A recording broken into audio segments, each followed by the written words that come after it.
Hello everyone and welcome to week 9. This week we will learn about total rewards, compensation and benefits. By the end of this week, you will get an understanding of how challenging it could be managing compensation systems. And that is why there are professionals in organizations that specialize and dedicate their time exclusively to develop, implement and manage compensation systems. You will also learn some basic steps that you want to keep in mind if you ever need to develop a base-based system. Also, you will understand how individual rates are set, and lastly, you will learn how variable pay and benefits can be designed in a way that supports and aligns with the company's strategy. This week, we will technically review some of the key concepts from chapters 7 and 8, but please remember that you should have read already those chapters for a more in-depth understanding of such concepts. Companies address pay and benefits with a total rewards philosophy.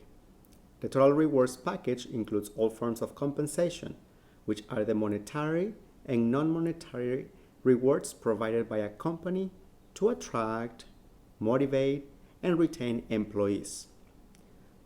When we talk about turnover and retention, you may remember how many of you said that one of the top reasons why people leave companies is compensation. In fact, most of you had that included as part of your top reasons. So this topic is certainly relevant.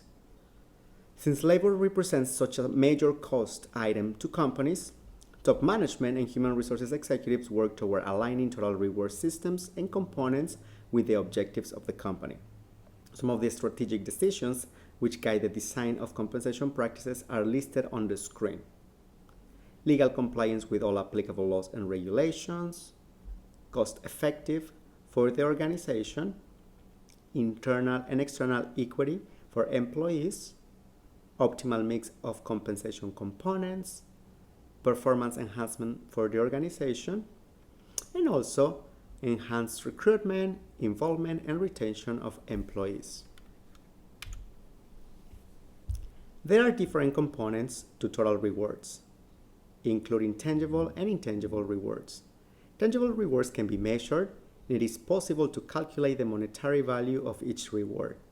However, intangible rewards cannot be as easily measured or quantified. One tangible component of a compensation program is direct compensation, meaning the monetary rewards for work done and performance results achieved. Base pay, which includes wages and salaries, and variable pay, which includes bonuses and incentives, are the most common forms of direct compensation. And the most common indirect compensation is employee benefits. Pay practices are regulated by several key laws that address issues such as overtime pay, minimum wage standards, hours of work, and pay equity. For example, the Fair Labor Standards Act, or FLSA, which was passed in 1938. Also, the Equal Pay Act of 1963, which prohibits companies from using different wage scales for men and women performing substantially the same job. Or the Lilly Ledbetter Fair Act, which was enacted in response to a Supreme Court decision restricting the statute of limitations allowed under the Equal Pay Act for claiming pay discrimination based on sex. Please ensure that you review details of those laws on your textbook. This information can be found from pages 142 to 145, if you haven't done that yet. Please pause here, review those laws on your textbook, and then you can continue. The primary federal law affecting compensation is the FLSA. Compliance with FLSA provisions is enforced by the Wage and Hour Division of the U.S. Department of Labor, or DOL. Penalties for wage and hour violations often include awards of up to 2 years of back pay for affected current and former employees, along with a monetary penalty. The provisions of both the original act and subsequent revisions focus on: number 1, minimum wage. The FLSA sets a minimum wage to be paid to a broad spectrum of covered employees. A lower minimum wage is set for tipped employees, such as restaurant servers, but their compensation must equal or exceed the minimum wage when average tips are included. Keep in mind that some states like California may have a minimum wage which is different than the federal minimum wage. We even have a different minimum wage for different cities of the state. Do you know what is the minimum wage for the city of San Diego effective January 1st, 2019? If you don't, pause for a moment and research it. Or you can simply Google it. So I'm gonna let you find that out. And if you already knew, or if what you found by researching was $12, that is correct. Number 2, we have child labor provisions. This sets the minimum age of employment with unlimited hours at 16 years. For some specific occupations, the minimum is 18 years of age.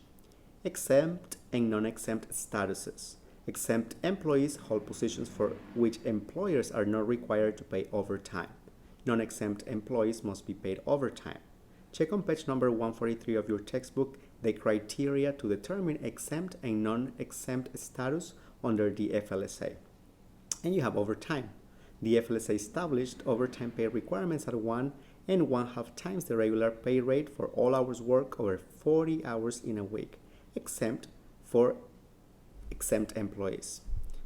As you may know, California, same as some other specific states, apply a different definition of overtime, which is 1.5 times the regular pay rate for all hours worked over 8 hours in a day, regardless of that person meeting or not the 40 hours in a week.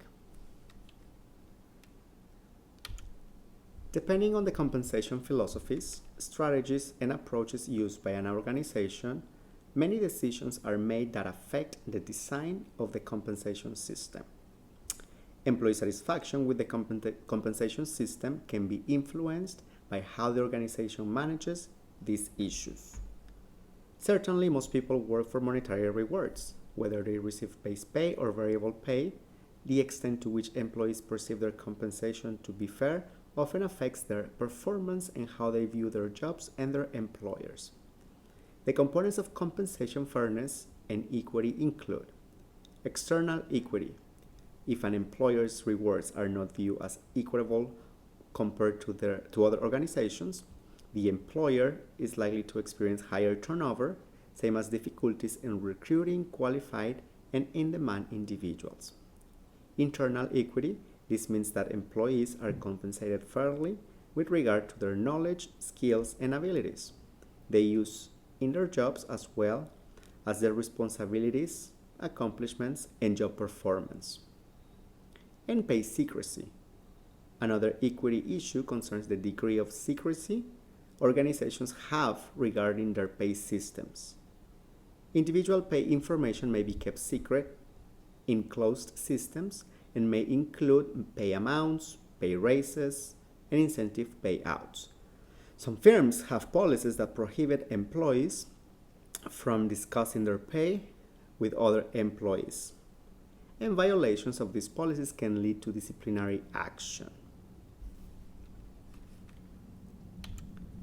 Since we are discussing pay secrecy, I would like for you to hear the perspective of this topic from David Barkus through his TED Talk, Why You Should Know How Much Your Coworkers Get Paid. So please play video 2 of this week, and when you finish, you can proceed by playing video 3.